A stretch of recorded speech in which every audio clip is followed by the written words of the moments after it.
लोकसभेच्या निवडणुकांची घोषणा उद्या होणार आहे। उद्या लोकसभेची निवडणूक केव्हा होणार हे जाहीर केलं जाईल केंद्रीय निवडणूक आयोगाकडून।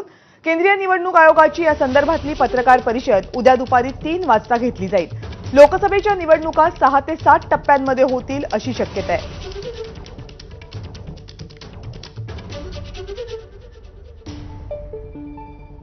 आपले प्रतिनिधी सोमेश कोलगे आपल्याला या संदर्भात आणखी माहिती देतील। सोमेश, निवडणूक आयोगाकडून या संदर्भात आता कोणती माहिती देण्यात आली आहे?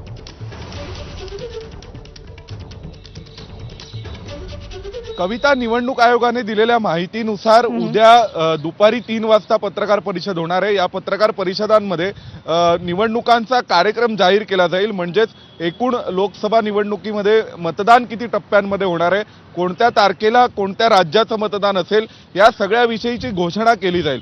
आपल्याला जी शक्यता वाटत होती की जम्मू काश्मीरच्या विधानसभेची निवडणूक सुद्धा या निवडणूक कार्यक्रमासह घोषणा होईल, परंतु आपल्याला जी आता माहिती मिळते त्यानुसार जम्मू आणि काश्मीर या दोन्ही विधानसभांच्या निवडणुका या निवडणूक कार्यक्रमामध्ये नसतील, कारण पत्रकार परिषदेचं जे प्रसिद्धी पत्रक आहे त्या पत्रकामध्ये याविषयीचा कुठलाही उल्लेख नाहीये। त्या व्यतिरिक्त अरुणाचल प्रदेश आणि इतर जी राज्य विधानसभांच्या निवडणुका आहेत आणि भारताची लोकसभा निवडणूक जी जवळपास जगभरातली सर्वात मोठी लोकसभा निवडणूक असते, सगळ्यात जास्तीने आणि सर्वाधिक संख्येने मतदार ज्या निवडणुकीमध्ये मतदान करतात ती लोकसभेची निवडणूक ही उद्या दुपारी 3 वाजता जाहीर केली जाणार आहे। त्यामध्ये आपल्याला कळेल की या लोकसभा निवडणुकांचा कार्यक्रम कसा असेल, कोणत्या तारखेला कोणत्या राज्यामध्ये मतदान होईल, एकूण मतदान किती टप्प्यांमध्ये होईल। आपल्याला जी माहिती मिळते त्यानुसार 18 एप्रिलला पहिल्यांदा मतदान होईल, त्यामुळे साधारणपणे एकूण सगळ्या राजकीय पक्षांना फक्त 1च महिन्याचा कालावधी या प्रचारासाठी मिळू शकतो आणि त्यानंतर मेच्या अखेरपर्यंत निवडणुकांचे निकाल जाहीर होतील अशी माहिती आपल्याला मिळते। तर उद्या ज्यावेळी प्रत्यक्ष निवडणूक आयोग आपला कार्यक्रम जाहीर करेल त्यावेळी आपण सांगू शकू की नेमकं किती टप्प्यात मतदान होणार आहे आणि किती तारखेला या संपूर्ण निवडणूक प्रक्रियेचा निकाल समोर येईल। कविता, लोकसभेच्या निवडणुकांना अगोदर किंवा कोणत्याही राज्याच्या निवडणुकांना अगोदर केंद्रीय निवडणूक आयोगाची पत्रकार परिषद होते। याच पत्रकार परिषदेमध्ये निवडणुकांचा संपूर्ण कार्यक्रम घोषित केला जातो। निवडणुका कोणत्या राज्यांमध्ये केव्हा होणार, कालावधी काय काय असणार, संपूर्ण देशभरामध्ये किती टप्प्यांमध्ये निवडणुका होणार, या सगळ्या संदर्भातली माहिती याच पत्रकार परिषदेमध्ये स्पष्ट केली जाते।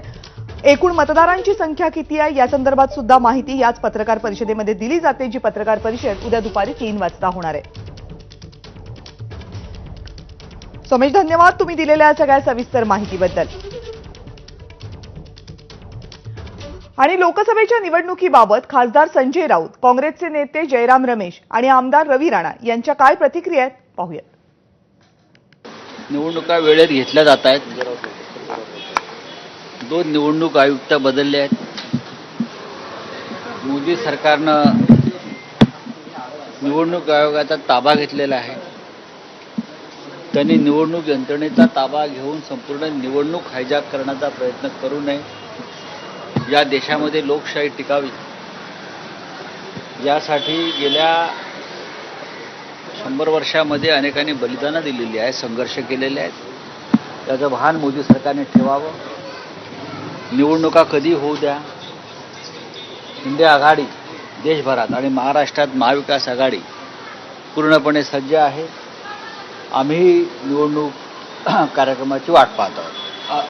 हेडलाइन जीवी सरकार ने तय कर लिया है कि कल 3 बजे चुनाव आयोग की बैठक में चुनावों की घोषणा की जाएगी। अच्छा है, सस्पेंस कल खत्म हो जाएगा।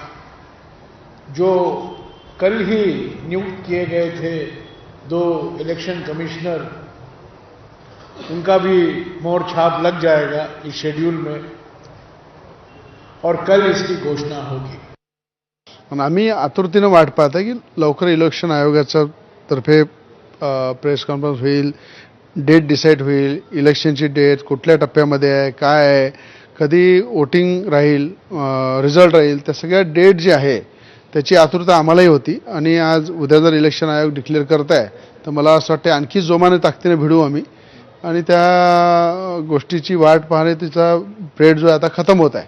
तर मला वाटतं ही आतुरता संपूर्ण देशात सगळ्या उमेदवाराला राहते, सगळ्या राजकीय पक्षाला राहते, ती आतुरता उद्या खतम होईल। आणि नागपूरमध्ये उपमुख्यमंत्री देवेंद्र फडणवीस यांच्या घरी सध्या मोठी गर्दी जमा झाली आहे. लोकसभेच्या निवडणुकीची आचारसंहिता लागू होण्याच्या अगोदर रखडलेली काही शासकीय कामं मंजूर करून घेण्यासाठी फडणवीसांच्या नागपूरच्या घरी भेटायला येणाऱ्यांची गर्दी झाली आहे. सकाळपासून अनेक कामं घेऊन येणाऱ्यांच्या लांबच लांब रांगा फडणवीसांच्या नागपूरमधल्या निवासस्थानी पाहायला मिळतात.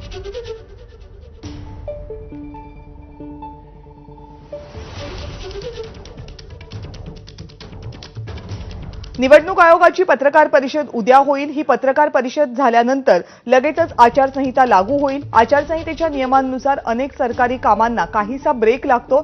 त्यामुळे आपली कामं अडकू नयेत यासाठी अनेक जण आपली वेगवेगळी कामं घेऊन देवेंद्र फडणवीस यांच्या नागपूरमधल्या निवासस्थानी जमलेली पाहायला मिळतात. परिणामी त्यांच्या निवासस्थानाबाहेर मोठी गर्दी सध्या नागरिकांची दिसतेय.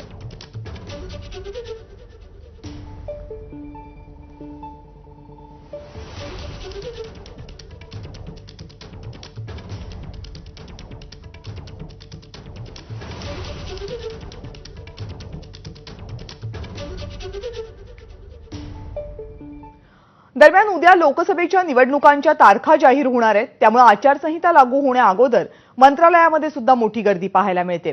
मंत्रालयातल्या सगळ्या परिस्थितीचा आढावा घेतलाय प्रतिनिधींनी.